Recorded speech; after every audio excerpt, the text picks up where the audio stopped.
नमस्कार दोस्तों, welcome back to our channel. तो देखिए, JKPSC 10+2 लेक्चरशिप एग्जाम के लिए अपडेटेड सिलेबस आ गया है और आज के वीडियो में हम उसी अपडेटेड सिलेबस को डिस्कस करने वाले हैं।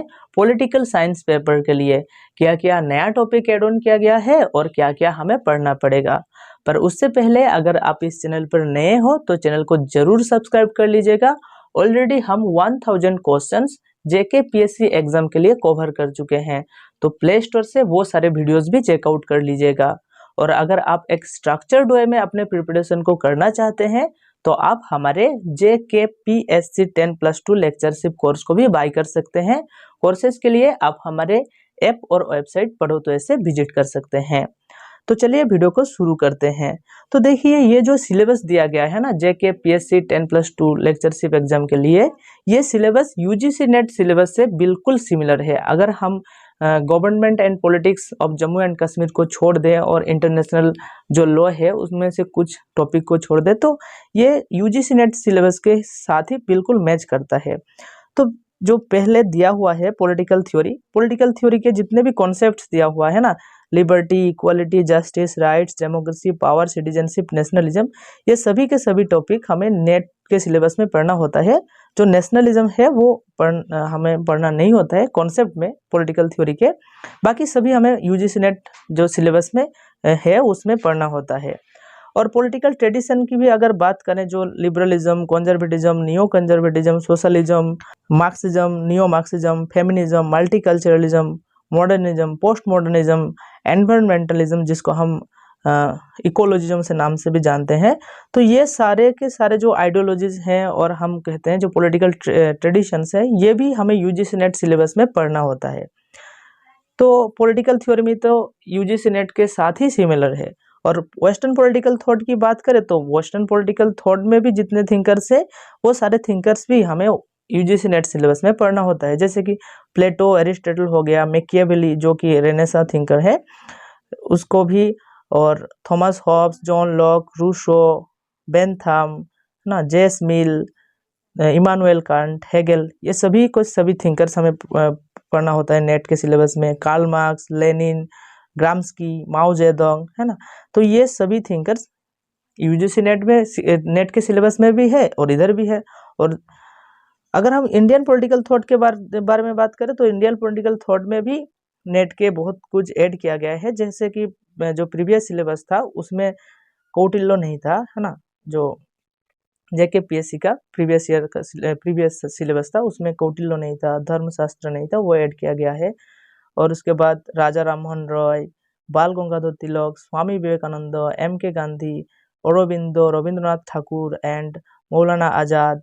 उसके बाद जो सोशल रिफॉर्मर्स जैसे अंबेडकर, पेरियर, है ना, और MN रॉय, ये तो हमें पढ़ना ही होता है। और नेहरू, सुभाष चंद्र बोस, जयप्रकाश नारायण, दीनदयाल उपाध्याय, तो ये UGC नेट का ही सिलेबस है। सिर्फ और सिर्फ कुछ जो थिंकर्स है ऐड किया गया है और कुछ थिंकर्स को UGC नेट सिलेबस से अगर हम हटा दे तो ये बिल्कुल जो वेस्टर्न पॉलिटिकल थॉट है, इंडियन पॉलिटिकल थॉट है और पॉलिटिकल थ्योरी है, UGC नेट का सिलेबस है। और अगर हम theory and practice of international relations की बात करें तो ये जो सिलेबस है, ये प्रीवियस जो सिलेबस था JKPSC का वो बिल्कुल सेम ही है ना। अगर हम प्रीवियस सिलेबस में देखे थे तो nature, scope and evolution of international relations ये भी था प्रीवियस सिलेबस में। और जो डिबेट था, great debate, classical and scientific, Hedley Bull, modern Kaplan, ये भी था। Idealist and realist approaches to international relations ये भी था, जहाँ पर आइडियलिस्ट के जगह पर नॉर्मेटिव लिखा हुआ था। और थ्योरीज ऑफ इंटरनेशनल रिलेशंस में जो सिस्टम थ्योरी था ऑलरेडी, डिसीजन मेकिंग थ्योरी भी था ऑलरेडी, तो communication theory end game theory जो है वो ऐड किया गया है नया सिलेबस में, है ना। तो ये कम्युनिकेशन थ्योरी और गेम थ्योरी इंटरनेशनल रिलेशन का नहीं था प्रीवियस सिलेबस में। और अगर हम concept of power in international relations की बात करें तो ये तो ऑलरेडी था। नेशनल पावर और national interest and foreign policy ये ऑलरेडी था। Elements of national power, tangible and intangible, ये भी ऑलरेडी था। International power structure, unipolarity, बाइपोलरिटी and multipolarity, ये जो हमें मेंशन किया गया है कि यूनिपोलरिटी, बाइपोलरिटी, मल्टीपोलरिटी, ये मेंशन नहीं किया गया था बट था सिलेबस में था ये टॉपिक। पावर एंड इंटरडिपेंडेंस जैसे यूएन सिस्टम एंड नाम नॉन अलाइनमेंट मूवमेंट, ये भी था ऑलरेडी सिलेबस में। मैनेजमेंट ऑफ पावर की बात करें तो power of balance of power, ये भी सिलेबस में था। Meaning, technique, relevance and general evolution, concept of power vacuum. तो ये जो कॉन्सेप्ट ऑफ पावर वैक्यूम ये मेंशन नहीं था, पर ये मेंशन किया गया है नया सिलेबस में। कलेक्टिव सिक्योरिटी की अगर बात करें तो कलेक्टिव सिक्योरिटी के meaning, distinction from collective defence, क्या है collective defence and collective security के बीच में जो डिफरेंस क्या है, requirements, prerequisites and role under the UN charter. तो ये हमें जो प्रीवियस ईयर के सिलेबस था उधर पढ़ना होता था, वही दिया हुआ है ऑलरेडी। डिसआर्मामेंट एंड आर्म्स कंट्रोल, जो एनपीटी सीटीपीटी ये जो है ना आर्म्स कंट्रोल जो ट्रीटीज हुए थे, डिसआर्मामेंट सेकेंड वर्ल्ड वॉर के बाद, मतलब कोल्ड वॉर के टाइम जो चल रहा था वो सारी चीज़ें। Major efforts within and outside the UN since world war second, तो वो यहाँ पढ़ना होगा हमें। Cold war phase and detente and non detente, concept of nuclear deterrence and MAD, तो ये सभी चीज़ें हमें पढ़ना होगा और ये प्रीवियस सिलेबस में भी था, है ना। Emerging trends in international relations, क्या क्या पढ़ना है एमर्जिंग ट्रेंड्स में, ये इम्पोर्टेंट है। Decolonisation and the emergence of the third world, impact on the international system. तो डीकोलोनाइजेशन जो शुरू हुआ उसके बाद बहुत सारे जो नेशंस है वो इंडिपेंडेंस को गेन किए, तो वो सभी चीज़ें हमें पढ़ना होगा, जो थर्ड वर्ल्ड का इमरजेंस हुआ है ना। न्यू कॉलोनियलिज्म में हमें क्या पढ़ना है, न्यू कॉलोनियलिज्म के मीनिंग, नेचर, उसके बाद पॉलिटिक्स ऑफ फॉरेन एड, ये भी था प्रीवियस ईयर सिलेबस में। रोल ऑफ मल्टीनेशनल कॉरपोरेशंस, ये भी था। न्यू इंटरनेशनल इकोनॉमिक ऑर्डर, तो जो न्यू इंटरनेशनल इकोनॉमिक ऑर्डर है उसका क्या ज़रूरत है, क्या नीड है, क्या नेचर है, क्या चैलेंजेस है, जो न्यू इंटरनेशनल इकोनॉमिक ऑर्डर का ये चीज़ हमें देखना होगा।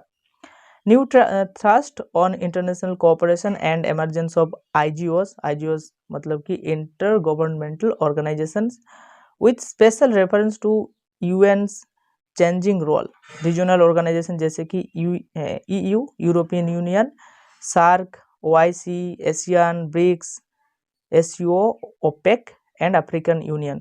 तो ये नहीं था, एससीओ नहीं था प्रीवियस सिलेबस में, ओपेक कंट्रीज़ के बारे में दिया नहीं था प्रीवियस सिलेबस में, और अफ्रीकन यूनियन के बारे में भी नहीं दिया गया था, ये सिलेबस में ऐड किया गया है। ये जो रीजनल ऑर्गेनाइजेशन है इसको ऐड किया गया है। अगर हम government and politics of Jammu Kashmir की बात करें तो ये जो है ना, ये टॉपिक को बहुत ही डिटेल्स में दिया हुआ है। Government and politics of Jammu Kashmir बहुत कुछ दिया हुआ है ये टॉपिक। तो इसमें हमें हिस्ट्री एंड कॉन्स्टिट्यूशनल बेसिस को देखना होता है, जहाँ पर formation of national conference, adoption of the new Kashmir manifesto, Praja Parishad movement, ये पढ़ना होगा, दिया हुआ है। Accession of Jammu and Kashmir to India, जो एक्सेशन इंस्ट्रूमेंट ऑफ एक्सेशन की बात हो रहा है, उधर क्या क्या टर्म्स था, क्या क्या कंडीशंस था और क्या क्या कंट्रोवर्सीज है, वो सारी चीज़ें यहाँ पर हमें पढ़ना होगा। और जो आर्टिकल 370 के अंदर जो स्पेशल स्टेटस दिया गया था जम्मू एंड कश्मीर को, उस चीज़ के बारे में पढ़ना होगा, आर्टिकल 35A। और उसके बाद जो एब्रोगेशन ऑफ आर्टिकल 370 हुआ था और उसके बाद क्या इसकी इम्प्लीकेशंस हुआ है, उस चीज़ के बारे में भी हमें पढ़ना होगा, जो पॉलिटिक्स है ना, हिस्टोरिकल एंड कॉन्स्टिट्यूशनल बेस में। Jammu Kashmir reorganisation act 2019, internal and external dynamics and domicility, तो ये चीज़ को भी हमें देखना होगा। जो 2019 के बाद जो डेवलपमेंट हो रहा है, क्या क्या रीऑर्गेनाइजेशन एक्ट आया है, तो उस चीज़ के बारे में हमें पढ़ना होगा। और पॉलिटिकल स्ट्रक्चर में देखें तो पॉलिटिकल स्ट्रक्चर में जो सेंट्रल स्टेट रिलेशंस है, जैसे कि दिल्ली एग्रीमेंट है, इंदिरा शेख एकॉर्ड था एंड राजीव फारूक एकॉर्ड है, ये सभी जो एग्रीमेंट है तो इसको हमें देखना होगा पॉलिटिकल स्ट्रक्चर्स में। जो सेंट्रल स्टेट्स रिलेशन है Jammu Kashmir and union of India के बीच में, जैसे प्रेसिडेंट ऑर्डर जितने भी हुए थे, प्रेसिडेंट्स ऑर्डर 1954 में, 1958 में, 1965 में, ये सभी चीज़ें हमें देखना होगा इधर गवर्नमेंट स्ट्रक्चर, जैसे कि जो गवर्नमेंट का स्ट्रक्चर है ना, लेजिस्लेटिव, एग्जीक्यूटिव, जुडिशरी, ये भी हमें पढ़ना होगा यहाँ पर। एंड लोकल सेल्फ गवर्नमेंट, जैसे कि पंचायत राज, म्यूनिसिपैलिटी है ना, तो लोकल सेल्फ गवर्नमेंट भी हमें पढ़ना होगा इधर। और साथ ही साथ रिप्रेजेंटेटिव पॉलिटिक्स, क्या क्या रिप्रेजेंटेटिव पॉलिटिक्स में दिया हुआ है कि पॉलिटिकल पार्टी सिस्टम है ना, पार्टी सिस्टम कैसे इवॉल्व हुआ है जम्मू कश्मीर में, evolution of party system, one party dominant system Jammu Kashmir में कैसा, उसका कॉजेज क्या था, कॉन्सिक्वेंसेस क्या था, जम्मू कश्मीर के मतलब जम्मू कश्मीर को बेस करके ये जो सिलेबस दिया हुआ है उधर का पढ़ना होगा। और ideologies and programmes of national conference, BJP, PDP and Congress, इन सभी के आइडियोलॉजीज एंड प्रोग्राम्स को हमें देखना होगा। पॉलिटिक्स ऑफ मार्जिनल ग्रुप्स, जैसे कि वीमेन हो गया, दलित्स हो गया, ट्राइब्स हो गया, उनके जो पॉलिटिक्स ऑफ मार्जिनल ग्रुप्स, उनके क्या स्टेटस है, वीमेन का क्या स्टेटस है, दलित्स का क्या स्टेटस है, ट्राइब्स का क्या स्टेटस है, ये सभी चीज़ें हमें देखना होगा। साथ ही साथ displacement and resettlement state response, तो जो डिस्प्लेसमेंट एंड रीसेटलमेंट हुआ है उस चीज़ के बारे में देखना होगा जम्मू एंड कश्मीर में। नेक्स्ट जो है issues in Jammu and Kashmir politics, तो क्या क्या इशूज चल रहा है जम्मू कश्मीर में, तो जम्मू एंड कश्मीर के पॉलिटिक्स में क्या क्या इशूज है, तो मेजर इशूज जो है वो लैंड रिफॉर्म्स का इशू है ना, और उसका इम्पैक्ट क्या है वो हमें पढ़ना होगा। रीजनल इम्बैलेंसेस, क्या क्या रीजनल इम्बैलेंसेस हैं जम्मू एंड कश्मीर में, ऑटोनॉमी के बारे में पढ़ना होगा, और इंटीग्रेशन के बारे में पढ़ना है, जो जम्मू एंड कश्मीर का जो ऑटोनॉमी का कॉन्सेप्ट है और इंटीग्रेशन जो यूनियन ऑफ इंडिया के साथ हुआ है उसके बारे में पढ़ना होगा। एस्पिरेशंस एंड पॉलिटिक्स और सेपरेटिस्ट पॉलिटिक्स में जैसे ऑर्गेनाइजेशन, बहुत सारे separatist organisation, leadership and strategy, ये सभी चीज़ों को हमें पढ़ना होगा। प्रोसेस ऑफ डेवलपमेंट में पोस्ट एब्रोगेशन ऑफ आर्टिकल 370, जब आर्टिकल 370 को हटाएगा उसके बाद क्या होगा। और अगर हम पब्लिक एडमिनिस्ट्रेशन की बात करें तो ये भी नेट का सिलेबस का ही एकदम बिल्कुल सेम टू सेम होगा। पब्लिक एडमिनिस्ट्रेशन, उसका meaning, nature and scope, public administration, new public administration क्या है, न्यू पब्लिक मैनेजमेंट क्या है, पब्लिक प्राइवेट पार्टनरशिप क्या है, कॉम्परेटिव पब्लिक एडमिनिस्ट्रेशन क्या है, ये सभी चीज़ें हमें देखना होगा। और जितने भी ऑर्गेनाइजेशन थ्योरी है, जैसे क्लासिकल ऑर्गेनाइजेशन थ्योरी, फेओल हो गया, आर्विक हो गया, गुलिक हो गया, है ना, पोस्ट कॉर्प के थिंकिंग, ये सभी चीज़ें इधर आएगा। और साइंटिफिक मैनेजमेंट थ्योरी, जैसे टेलर के बारे में पढ़ना होगा।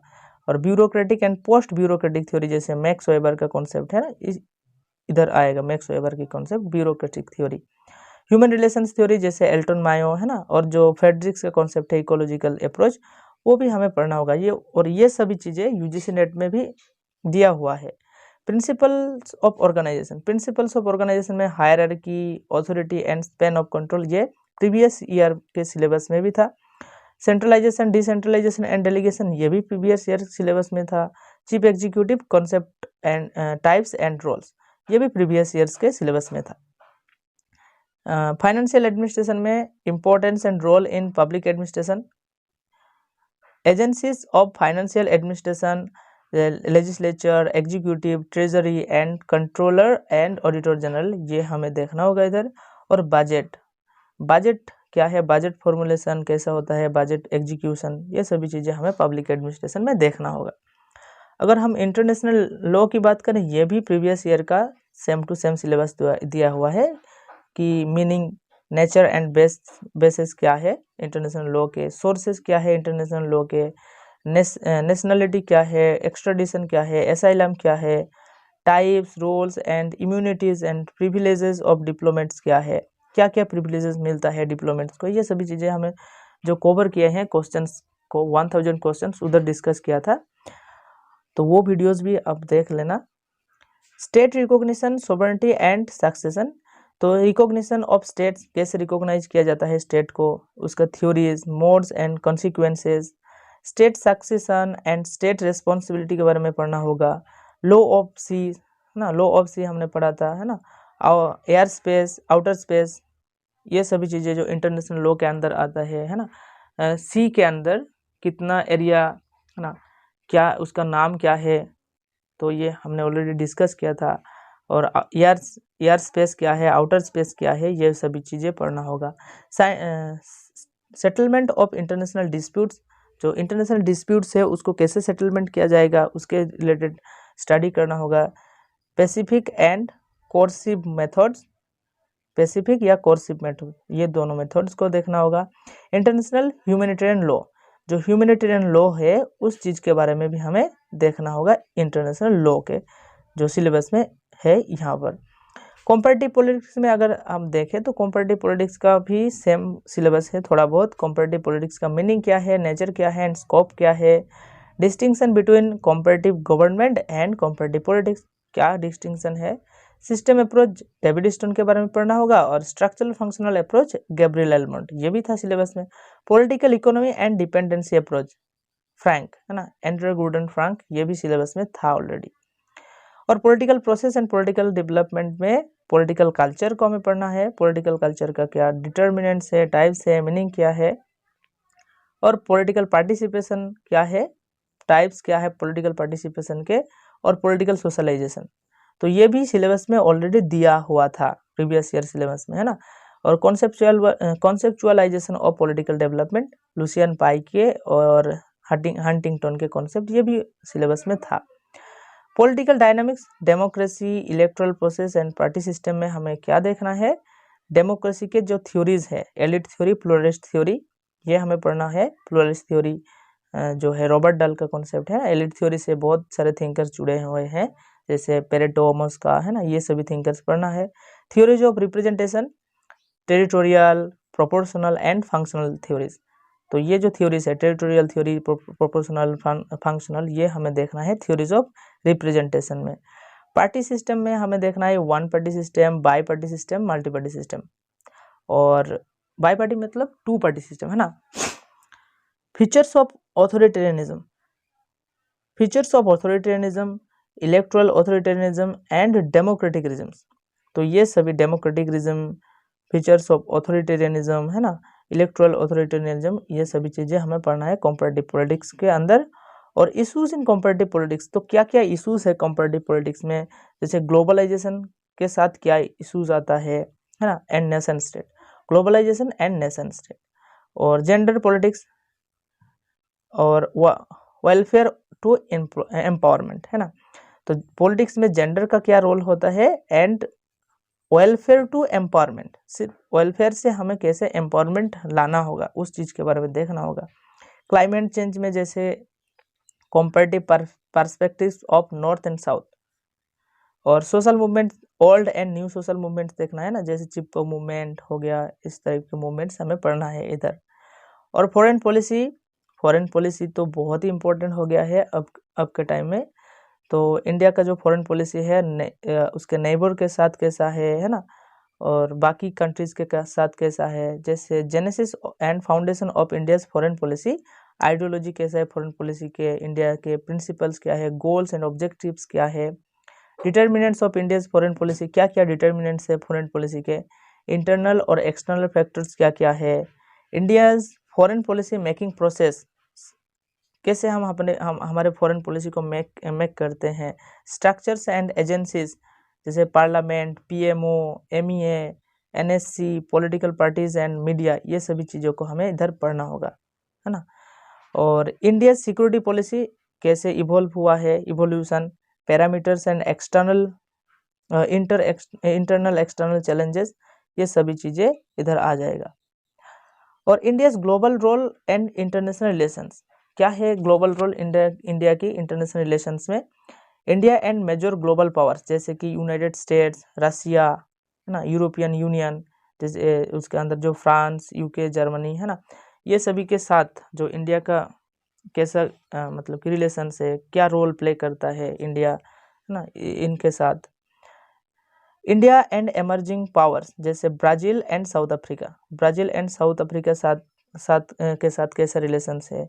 India's role in international organisation जैसे United Nations, WTO, IMF and world bank, तो ये जो सभी ऑर्गेनाइजेशंस है जैसे WTO हो गया, IMF हो गया, बहुत इंपॉर्टेंट, वर्ल्ड बैंक हो गया, तो ये सभी जो ऑर्गेनाइजेशंस है उधर इंडिया का रोल क्या है, और यूनाइटेड नेशंस में इंडिया का रोल क्या है। इंडिया एंड ग्लोबल चैलेंजेस जैसे क्लाइमेट चेंज, इंडिया कैसे क्लाइमेट चेंज के साथ डील कर रहा है उस चीज़ को हमें देखना होगा। न्यू रीजनलिज्म जैसे इंडो पैसिफिक, क्वाड, ब्रिक्स और G20, ये जो चीज़ें हैं इसको हमें देखना होगा इधर। ब्रिक्स के बारे में, G20 के बारे में, है ना, क्वाड, इंडो पैसिफिक रीजन में क्या क्या चेंजेस हो रहा है ना, ब्रिक्स में क्या क्या चेंजेस हो रहा है ना, तो ये सभी चीज़ें हमें इधर देखना होगा। India and it's neighbour, neighbour में कौन कौन आता है? पाकिस्तान, अफगानिस्तान, है ना, बांग्लादेश, नेपाल, भूटान, ये सभी चीज़ें। India's neighbour colonial and post colonial imperatives, जैसे यही चीज़ें दिया हुआ है, Bangladesh, Afghanistan, Nepal, Sri Lanka, Maldives, Bhutan, Pakistan. India China policy continuity and change, India China policy Panchsheel से शुरू होकर, है ना। इंडिया जापान रिलेशंस कैसा है? और India south east Asia, south east Asia के जो साथ रिलेशंस है, जैसे लुक ईस्ट पॉलिसी हो गया, एक्ट ईस्ट पॉलिसी हो गया, लिंक ईस्ट पॉलिसी हो गया, ये सभी चीज़ें हमें इधर पढ़ना होगा। India's extended neighbourhood and strategic partnership, जो एक्सटेंडेड नेबरहुड क्या क्या है? एक्सटेंडेड नेबरहुड में इंडिया एंड वेस्ट एशिया जो एमर्जिंग पैटर्न्स है, जैसे ईरान के साथ रिलेशन हो गया, इजराइल के साथ रिलेशंस हो गया, और जो गल्फ रीजन है, गल्फ रीजन के साथ जो इंडिया के रिलेशंस होगा वो एक्सटेंडेड नेबरहुड में आता है, जो नेबरहुड के बाहर होते हैं, है ना, नेबर से आगे। तो इंडिया सेंट्रल एशिया के साथ पॉलिसी कैसा है, उसका ऑब्जेक्टिव्स क्या है, ट्रेंड्स क्या है। इंडिया एंड बिम्स्टेक, बिम्स्टेक से क्वेश्चन आएगा, थोड़ा अच्छी तरह से पढ़ना होगा। India's maritime security and naval diplomacy, ये चीज़ें हमें भी देखना होगा। इंडियन पॉलिटिकल सिस्टम में हमें ये देखना है कि पॉलिटिकल सिस्टम कॉन्स्टिट्यूशन, है ना, कैसे इवॉल्व हुआ है कॉन्स्टिट्यूशन, उसका आइडियोलॉजी कैसा है, कॉन्स्टिट्यूशन का फीचर्स कैसा है, फेडरलिज्म क्या है ना, फेडरलिज्म का कैसा डिफरेंट है हमारे इंडिया का जो फेडरलिज्म है, nature and emerging trends, fundamental rights क्या है, directive principles of state policy, DPSP, fundamental duties, amendment of constitution, जो इम्पोर्टेंट अमेंडमेंट हुआ है ना कॉन्स्टिट्यूशन में, वो सभी चीज़ें हमें पढ़ना होगा। और क्या प्रोसेस है ना, प्रोविजंस एंड प्रोसीड्यूर्स अमेंडमेंट्स के, वो सभी चीज़ें, तो ये हमें पता ही है ऑलरेडी सिलेबस क्या है पॉलिटिकल सिस्टम का इंडिया का। Government and structures of and functions, तो Indian parliament composition, Indian parliament क्या कॉम्पोजिशन कैसा है, इंडियन पार्लियामेंट की पावर क्या है, लेजिस्लेटिव प्रोसीड्यूर्स क्या है पार्लियामेंट की, है ना, वो सभी चीज़ें देखना होगा पार्लियामेंट के अंदर। प्रेसिडेंट के पावर, ना, प्रेसिडेंट के पावर पोजीशन रोल, उसी तरह से prime minister and council of ministers के पावर पोजीशन एंड रोल, उसी तरह से सुप्रीम कोर्ट ऑफ इंडिया के functions, jurisdictions and judicial activism, ये सभी देखना है गवर्नमेंट में, है ना। तो प्रेसिडेंट पढ़ना है, पार्लियामेंट पढ़ना है, प्राइम मिनिस्टर पढ़ना है, सुप्रीम कोर्ट पढ़ना है। और इलेक्टोरल प्रोसेस में इलेक्टोरल सिस्टम, इलेक्टोरल रिफॉर्म्स, है ना, इलेक्शन कमीशन, उसके कॉम्पोजिशन, इलेक्शन कमीशन के पावर्स क्या है, इलेक्शन कमीशन के रोल क्या है। और पार्टी सिस्टम, इंडिया के party system, one party dominant system, है ना, जो one party dominant system, multi party and re emergence of one party dominant system, ये सभी चीज़ें हमें देखना है। री एमरजेंस मतलब कि ऐसा कहा जाता है कि जो 2014 के बाद, है ना, फिर से वन पार्टी डोमिनेंट सिस्टम, किसी स्कॉलर्स ऐसे क्लेम करते हैं कि फिर से री एमरजेंस हो रहा है वन पार्टी डोमिनेंस, क्योंकि बहुत साल हो गया वन पार्टी को रहते हुए, है ना। तो coalition politics, nature and trends, ideology, support base and electoral performance of national parties, जैसे कि INC, BJP and communist parties. और अगर हम changing trends in Indian politics देखें तो चेंजिंग ट्रेंड्स में क्या क्या आता है, जैसे political participation and issues of legitimacy ना, क्या क्या चेंजेस ट्रेंड्स में आ रहा है कि पॉलिटिकल पार्टिसिपेशन कैसा चेंज हो रहा है, इशूज क्या क्या है।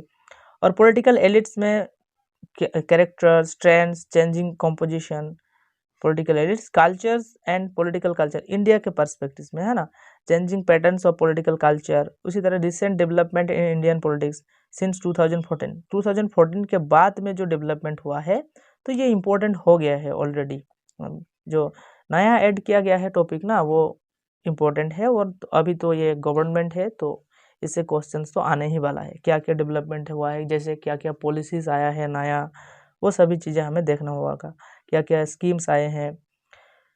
Role and governance, recent development, governance क्या है, गुड गवर्नेंस क्या है, डेमोक्रेटिक गवर्नेंस क्या है, रोल ऑफ स्टेट क्या है, सिविल सोसाइटी क्या है, इंडिविजुअल्स क्या है, ये सभी चीज़ें हमें पढ़ना होगा। Accountability and control, institutional mechanism for checks and balance, legislative control over executive, है ना, और administrative and budgetary control, control through parliamentary committees, judicial control over legislature and executive, administrative culture, corruption and administrative reforms, ये सभी चीज़ें हमें पढ़ना होगा जो रिसेंट डेवलपमेंट है उसमें। तो कैसे बजटरी और एडमिनिस्ट्रेटिव कंट्रोल हो रहा है, कैसे इंस्टीट्यूशनल मैकेनिज्म में चेक्स एंड बैलेंस आ रहा है ना, और कैसे लेजिस्लेटिव कंट्रोल हो रहा है एग्जीक्यूटिव के ऊपर, है ना, एक लेजिस्लेचर का एक कंट्रोल हो रहा है, और पार्लियामेंट्री कमिटीज़ का कैसे रोल हो रहा है, वो सब कुछ। Institutional mechanisms for good governance, right to information RTI आ गया, कंज्यूमर प्रोटेक्शन एक्ट ये भी आ गया, सिटीजन चार्टर ये भी आ गया, ग्रीवेंस रिड्रेसल सिस्टम ये भी आ गया, ओम्बड्समैन, लोकपाल, लोकायुक्त। तो ये सभी चीज़ें हमें बहुत अच्छे से पढ़ना होगा। और साथ ही साथ ग्रासरूट गवर्नेंस में जैसे panchayat raj institutions and their functions, तो ये सभी चीज़ें आता है ग्रासरूट गवर्नेंस में, panchayat raj, municipalities. Planning and development, decentralise planning, क्या डिसेंट्रलाइज प्लानिंग है, planning for development, sustainable development, participatory development, e governance, NITI Aayog, ये सभी चीज़ें मतलब कि प्लानिंग एंड डेवलपमेंट के अंदर आ जाता है। और public policy as an instrument of socio economic development, public policies with special reference to housing, health, drinking water, food security, MGNREGA, मनरेगा, है ना, NHRM, RTE, है ना, right to education, monitoring and evolution of public policy mechanisms of making governance process accountable. तो ये सभी चीज़ें, इधर जितने भी चीज़ें हैं वो हमें बहुत अच्छे से देखना होगा। जैसे RTE क्या है, MGNREGA क्या है, फूड सिक्योरिटी क्या है, ड्रिंकिंग वाटर के मतलब कि बारे में दिया हुआ है ना, हाउसिंग के बारे में दिया हुआ है, ये सभी चीज़ें हमें अच्छी तरह से देखना होगा। तो ये जो था ये सिलेबस है, नया सिलेबस जो आया है ये बिल्कुल UGC नेट के साथ ही सिमिलर है। तो यहाँ पर जो जम्मू कश्मीर के जो गवर्नेंस के बारे में दिया हुआ है वो एक डिटेल्स में दिया हुआ है, वो थोड़ा अच्छी तरह से पढ़ना होगा, और बाकी UGC नेट का सही सिलेबस है। तो आशा करता हूँ समझ में आया है। अगर कोई डाउट आता है तो नीचे कमेंट कर दीजिएगा, और चैनल को सब्सक्राइब कर दीजिएगा फॉर मोर वीडियोस।